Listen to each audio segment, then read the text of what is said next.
नमस्कार मित्रांनो, स्वागतम. लक्ष्मीच्या पावलांनी या मालिकेच्या आजच्या भागामध्ये सरोजी कलाला म्हणते की तू नेहमी चुकीच्याच गोष्टी कशा पाठीशी घालते, कायम स्वतःच तू खोटारडी आहे आणि जे खोटारडे आणि फसवे असतात तर तेच इतका मोठा गुन्हा घडला असताना त्याचे समर्थन करतातच. तर कलाला खूप वाईट वाटते आणि संगीता दिनकर यांना सुद्धा आबांना सुद्धा सरोजचा खूप राग येतो. तेव्हा अद्वैत आबांना म्हणतो की आबा तुम्ही अजिबात काळजी करू नका, आपण लवकरात लवकर या प्रकरणाचा छडा लावूयात. आणि तेवढ्यात इन्स्पेक्टर साहेब येतात. आम्हाला इथे फोन आला होता असे सांगून येथे चोरी झाल्याचे कळले आणि हे खरे आहे का असे अद्वैतला विचारतात. तर अद्वैत म्हणतो की यस सर, इथूनच तुम्हाला फोन आला होता. तेव्हा इन्स्पेक्टर साहेब विचारतात की नक्की काय काय चोरी झाले, तुमच्याही ते लक्षात आले, कोणी आहेस का विटनेस? तर अद्वैत म्हणतो की 2 अंगठ्या चोरीला गेल्या. इन्स्पेक्टर साहेब म्हणतात की फक्त तेवढेच चोरी झाले की अजून काही? तेव्हा अद्वैत सांगतो की स्टाफने सर्व चेक केले पण फक्त 2च अंगठ्या ह्या गायब आहे. तर इन्स्पेक्टर साहेब विचारतात की ते तुमच्या लक्षात केव्हा आले? तेव्हा रोहिणी म्हणते की इन्स्पेक्टर साहेब मी सांगते तुम्हाला सर्व की आम्ही सर्वजण पूजेमध्ये बिझी होतो आणि त्यावर मी येथे आले. तर येथे आल्यानंतर मला समजले की येथे 2 अंगठ्या गायब आहेत. ऍक्च्युली सकाळीच या ट्रे मध्ये मी बघितले होते तेव्हा सर्व अंगठ्या होत्या आणि जेव्हा मला त्या अंगठ्या दिसल्या नाही तेव्हा मला समजले की 2 अंगठ्या ह्या चोरी झाल्यात. तेव्हा इन्स्पेक्टर साहेब विचारतात की आज काही विशेष होते का? तर रोहिणी म्हणते की हो, आमच्या न्यू कलेक्शनचे लॉन्च होते. इन्स्पेक्टर म्हणतात की ठीक आहे आणि हे समजल्यानंतर कुणी बाहेर गेलेले नाही ना? तर रोहिणी म्हणते की नाही, कुणीच बाहेर गेलेले नाही, म्हणजे अंगठ्या आणि अंगठ्या चोर इकडेच आहेत. तेव्हा इन्स्पेक्टर साहेब हवालदारांना सांगतात की तुम्ही येथे असणाऱ्या सर्व लोकांची झडती घ्या आणि अद्वैतला म्हणतात की तोपर्यंत तुम्ही मला सीसीटीव्ही फुटेज दाखवा, त्यामध्ये नक्की काही क्ल्यू मिळेल. तेव्हा रोहिणी म्हणते की इन्स्पेक्टर साहेब येथे आलेले सर्व पाहुणे हे आमच्या तोलामोलाचे आहे, मग ते कोणी चोरी करणे हे शक्यच नाही. मला असे वाटते की चोरी ही नक्की एखाद्या गरजू व्यक्तीने केली असणार, कारण येथे काम करणारा स्टाफ सुद्धा अनेक वर्षापासून आमच्याकडे काम करतो, ते सर्व खूप लॉयल आहे मग तो स्टाफ आमची चोरी नाही करू शकत. तेव्हा इन्स्पेक्टर साहेब म्हणतात की चौकशी कशी करायची ते मॅडम तुम्ही आम्हाला सांगू नका. तुम्ही म्हणालात की चोरी ही गरजू आहे पण वृत्ती, त्यामुळे चोर सापडल्याशिवाय त्याचा मोठेव करणार नाही, त्यामुळे येथे असणाऱ्यांची प्रत्येकाची आम्हाला झडती घ्यावी लागेल. तेव्हा अद्वैत इन्स्पेक्टर साहेबांना म्हणतो की सर या, आम्ही तुम्हाला सीसीटीव्ही फुटेज दाखवतो. तेव्हा अद्वैत इन्स्पेक्टर साहेबांना आबा सरोज यांना घेऊन आपल्या ऑफिस मध्ये येतो. त्यानंतर बाहेर रोहिणी ही सर्व स्टाफ मेंबरला बाहेर एकीकडे उभे राहण्यासाठी सांगते, कारण आमचा तुमच्यावर पूर्ण विश्वास आहे. परंतु इन्स्पेक्टर साहेब काय म्हटले आणि मी सुद्धा माझा विश्वास दाखवलेला आहे, पण आता पोलिसांची प्रोसेस असल्यामुळे त्यांच्या तपासात आपल्याला त्यांची मदत करावीच लागेल. तेव्हा ती सर्व स्टाफला विनंती करून एका साईडला उभा राहण्यासाठी सांगते. तेव्हा सर्व स्टाफ एकत्र उभा राहतो. त्यानंतर लगेच रोहिणी ही मिसेस खरे म्हणजे संगीता आणि दिनकरला उभे राहण्यासाठी सांगते. तर संगीता आणि दिनकरला तर धक्काच बसतो. काजल, नैना आणि कलाला सुद्धा. काजलला खूप राग येतो. काजल म्हणते की हा कसला फालतूपणा आहे. तेव्हा रोहिणी म्हणते की तू नीट भाषेत बोल. कला सुद्धा म्हणते की रोहिणी मॅडम काय हो, तुम्ही माझ्या आई वडिलांना असे वेगळे का बोलवता? अहो ते माझे आई वडील आहे म्हणजे ते आपल्या घरातीलच झाले, मग त्यांचा या चोरीशी काय संबंध आहे? रोहिणी म्हणते की अगं कला, पोलीस काय बोलले की येथे असणाऱ्या प्रत्येक व्यक्तीचा या चोरीशी संबंध आहे आणि आपण आपल्या स्टाफची सुद्धा झडती घेतच आहोत आणि उरलेले काही इतर आपले पाहुणे ते तर आपल्यासारखे श्रीमंत आहे, मग ते कशाला चोरी करतील? ते चोरी करू शकत नाही. तर कला म्हणते की हो, पण पोलीस असे सुद्धा म्हटले चोरी नुसती गरज नाही तर वृत्ती सुद्धा आहे, मग त्या नियमाप्रमाणे तुम्हाला माझ्या आई वडिलांना असे वेगळे काढण्याचा कोणताही अधिकार नाही, त्यामुळे तुम्ही त्यांची अशी झडती नाही घेऊ शकत. आम्ही गरीब जरी असलो तरी आमचा सुद्धा काहीतरी स्वाभिमान आहेच. एक वेळ आम्ही उपाशी राहू पण चोरी मात्र नाही करणार, जीव गेला तरी, त्यामुळे तुम्ही माझ्या आई वडिलांची झडती नाही घेऊ शकत. तेव्हा रोहिणी म्हणते की हे कला यांनी काहीच केलेले नाही, मग झडती घेण्यामध्ये काय प्रॉब्लेम आहे तुला? आणि चोर जरी सापडला नाही तर इतर पाहुणे आणि आमची सुद्धा झडती घेणारच आहोत ना? बरं राहून दे, सर्वात अगोदर मी आमची झडती घेण्यासाठी सांगते, मग झाले का? तेव्हा संगीता म्हणते की नाही हो आत्याबाई. संगीता कलाला म्हणते की अगं आत्याबाई एकदम बरोबर बोलतात की कर नाही त्याला, डर कशाला? आम्ही चोरी केलीच नाही, मग कशासाठी इतके घाबरायचे? आणि रोहिणीला म्हणते की आत्याबाई आम्ही झडतीसाठी तयार आहोत, फक्त कुठे उभे राहायचे ते सांगा. तेव्हा पोलीस सर्व स्टाफची झडती घेत असतात आणि दिनकर जवळ येतात. तर दिनकरला असे हात वर करण्यासाठी सांगतात. कलाला खूप राग येतो. तेव्हा रजनी ही कलाला अडवते. तर पोलीस ते हवालदार असतात. तर दिनकरला म्हणतात की तुझ्या हातातील ही अंगठी कुणाची आहे. दिनकर म्हणतो की अहो असे काय करता, ही माझ्या सासऱ्यांनी माझ्या लग्नात घातलेली खूप जुनी अंगठी आहे. तर तो हवालदार म्हणतो की याची पावती कुठे. तेव्हा दिनकर म्हणतो की अहो इतकी वर्ष झाली, पावती ही माझ्याकडे कशी असणार, त्यांच्याकडेच असणार. कलाला खूप वाईट वाटत असते. तेव्हा दिनकरच्या हातातील अंगठी हात धरून हवालदार रोहिणीला म्हणतो की मॅडम बघा हीच अंगठी आहे का.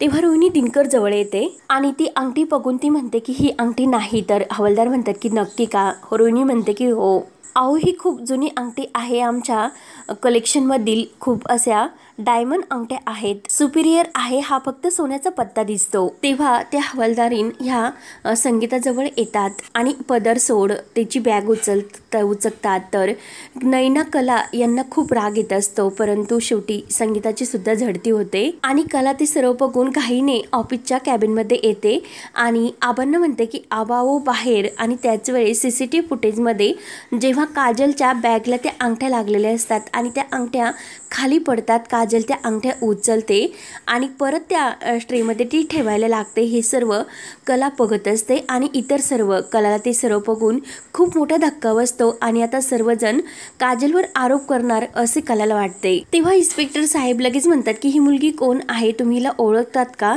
मग चोरी इनेच केली असण्याची शक्यता आहे. तर कलाला ते ऐकून खूप मोठा धक्का बसतो. इन्स्पेक्टर साहेब म्हणतात की CCTV फुटेजमध्ये अंगठ्या उचलताना ही स्पष्ट दिसते, कारण जे मंदारा आणि महेश असतात तर ते ऐन वेळेस मध्येच आलेले असतात आणि काजलने त्या अंगठ्या जेव्हा ठेवून दिलेल्या असतात तर ते काही CCTV फुटेजमध्ये दिसत नाही. तेव्हा श्रीकांत लगेच इन्स्पेक्टर साहेबांना म्हणतो की आम्ही या मुलीला ओळखतो, तिचे नाव काजल खरे आहे, मग ही मुलगी नक्की चोरी करू शकते. तेव्हा कला म्हणते की श्रीकांत काका तुम्ही हे काय बोलतात. तर लगेच सरोज म्हणते की खरे आहे तेच बोलतात. याच मुलीवर आमचा संशय आहे, कारण हिचे घराणेच खोटे आहे आणि पैशासाठी कोणत्याही थराला ही लोक जाऊ शकतात. तेव्हा सरोजचे बोलणे ऐकून कलाला वाईट वाटते आणि कला म्हणते की असे अजिबात नाही, माझे काजू असे करणे शक्यच नाही. या व्हिडिओमध्ये फक्त तिने त्या अंगठ्या तिच्या हातून पडल्या आणि त्या उचललेल्या दिसतात, मग तिने चोरी ही केली याचा अर्थ असा होत नाही. तेव्हा कला इन्स्पेक्टर साहेबांसमोर हात जोडते आणि मी तुम्हाला विनवणी करते, खरंच ती चोरी नाही करू शकत.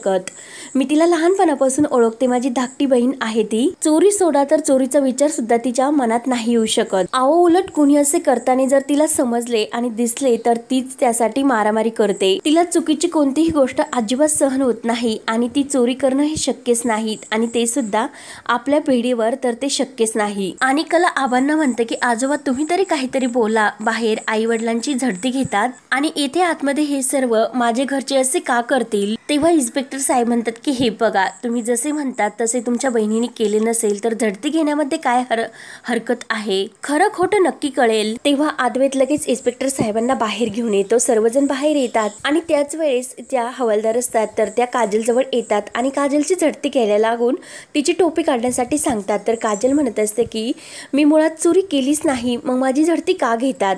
तेव्हा इन्स्पेक्टर साहेब बाहेर आल्यानंतर काजलला म्हणतात की ते आम्ही ठरवू, तू आम्हाला हे सांगू नकोस, तुला जितके सांगितले तितकेच कर. आणि काजलला टोपी काढण्यासाठी सांगतात. तेव्हा काजल रडतच टोपी काढते तर कलाच्या डोळ्यात पाणी येते. कला लगेच सर्वांसमोर म्हणते की मी सर्वांसमोर हात जोडते, माझे आईबाबांची होणारी ही अवेलना आता थांबवा, ते असे नाही करू शकत. संगीताला सुद्धा खूप रडू येत असते आणि दिनकरला सुद्धा खूप वाईट वाटते. कला म्हणत असते की आम्ही गरीब असू पण चोरी ही नाही करणार कधी.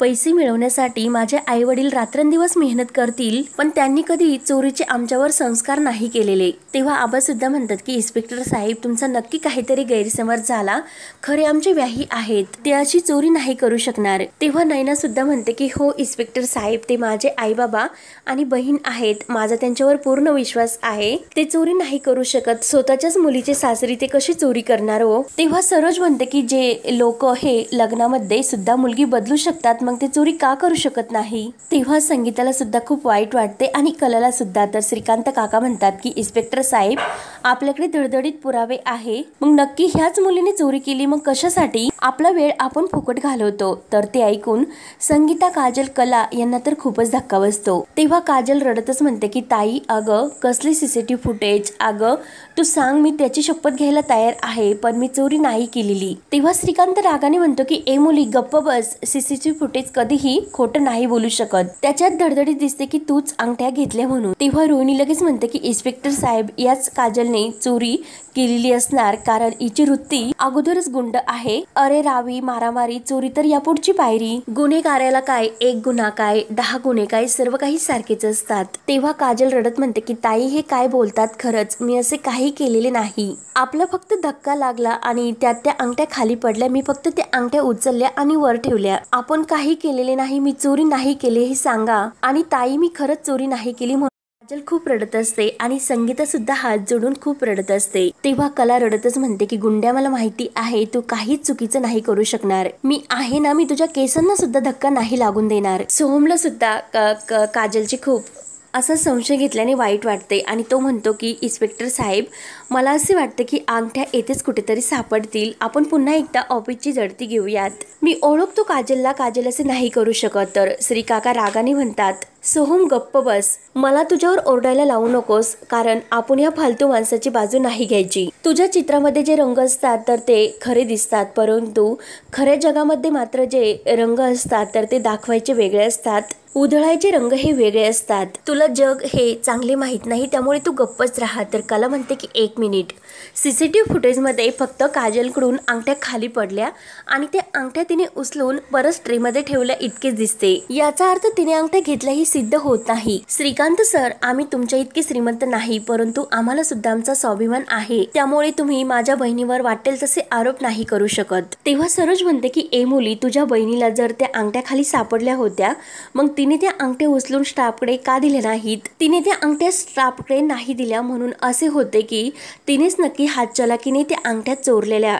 तेव्हा काजल आणि कलाला तर धक्काच बसतो. तर संगीता रडतच सरोज समोर येते. विहीनबाई, मी तुमच्या समोर एक बाई म्हणून हात जोडते, पण माझ्या काजलवर असे आरोप करू नका. माझ्या तिन्ही मुली चोरी नाही करू शकत, त्यांच्यावर आमचे संस्कार आहे, ते असे नाही करू शकत. म्हणून संगीता खूप रडत असते. तेव्हा रोहिणी लगेच म्हणते की हो झाले, एकदा मिसेस खरेंचे 57 नाटक सुरू झाले. राहुलला मात्र खूप हसू येत असते. तर रोहिणी म्हणते, मिसेस खरे, आमच्या आयुष्यात आल्यापासून तुम्ही 56 नाटकं तर केलीच असतील, पण त्याचा काही उपयोग नाही. मी तुम्हाला खात्रीने सांगते की तुमचं हे शेंडेफळ आहे ना, ते अगदी तुमच्यावरच गेले. आणि हेच बघा, तुम्ही आमच्या घरात आल्या, आमच्या सोन्यासारख्या 2 मुलांना पळवलेत आणि तुमचे हे शेंडेफळ ते इथे आले आणि तिने ह्या 2 अंगठ्या चोरल्या. तुमच्या दोघीमध्ये काहीच फरक नाही. तिच्या हाताला जर लागले असते तर आणखीन काही तिने लंपास केले असते. तेव्हा संगीता तर खूप रडू लागते आणि इन्स्पेक्टर साहेब म्हणतात की तुम्ही असे आरोप लगेच करू शकत नाही, कारण अजून मुद्दे सगट आपण त्यांना पकडलेले नाहीत. रोहिणी म्हणते की इन्स्पेक्टर साहेब सापडले नाही, कारण झडतीच व्यवस्थित घेतलेली नाही. तिच्या पाठीमागे जी बॅग आहे,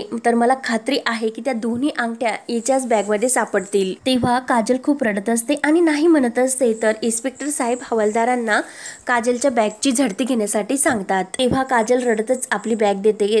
संगीता म्हणते की दे बॅग. आणि काजलची बॅगची झडती घेतल्यानंतर त्यामध्ये 2 अंगठ्या सापडतात. तर त्या अंगठ्या बघून सर्वांना मात्र धक्काच बसतो आणि काजलला तर खूपच मोठा. तेव्हा श्रीकांत काका म्हणतो की मिळाले ना अंगठ्या, झाले ना तुमचे समाधान? मग आता तिच्या बॅग मध्येच ह्या अंगठ्या मिळाल्या, तर यापेक्षा आणखीन काय मोठा पुरावा लागतो तुम्हाला? तेव्हा रोहिणी म्हणते की मी सुद्धा सांगते की ह्या मुलीला अगोदरच हा प्लॅन तिने केला असणार.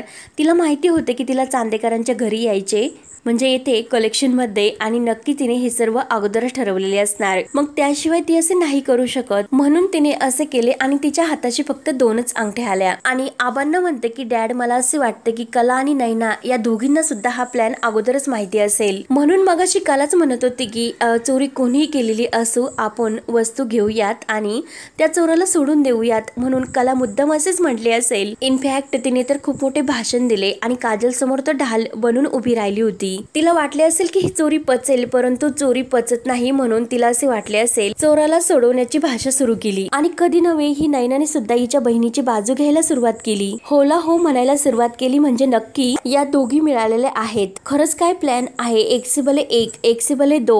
तेव्हा नैना लगेच काजल जवळ येते आणि रागाने तिला धरून म्हणते की काजल, का अशी वागली? का तू चोरी केली? मगाशी मी तुझी बाजू घेऊन सर्वांशी भांडले आणि तूच मला तोंडघाशी पाडले का?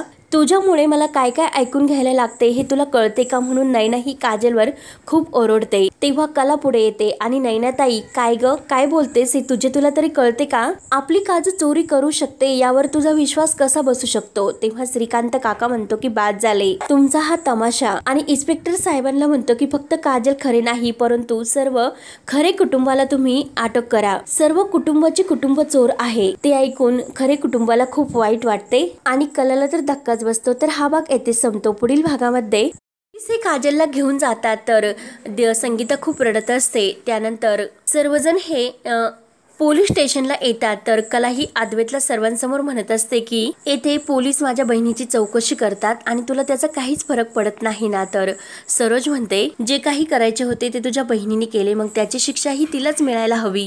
तेव्हा कला म्हणते की तुमचा कोणाचाही तिच्यावर विश्वास नसला तरी माझ्या बहिणीवर पूर्ण विश्वास आहे. ती निर्दोष आहे आणि ज्या दिवशी मी हे सिद्ध करेल त्या दिवशी मी तुमच्या सर्व प्रश्नाची उत्तर देईल. तर सरोज म्हणते की बघूया. तर कला ही अद्वैतकडे पाहत असते. तेव्हा आता पुढे काय होणार हे पाहण्यासाठी चॅनलला नक्की सबस्क्राईब करत रहा. धन्यवाद.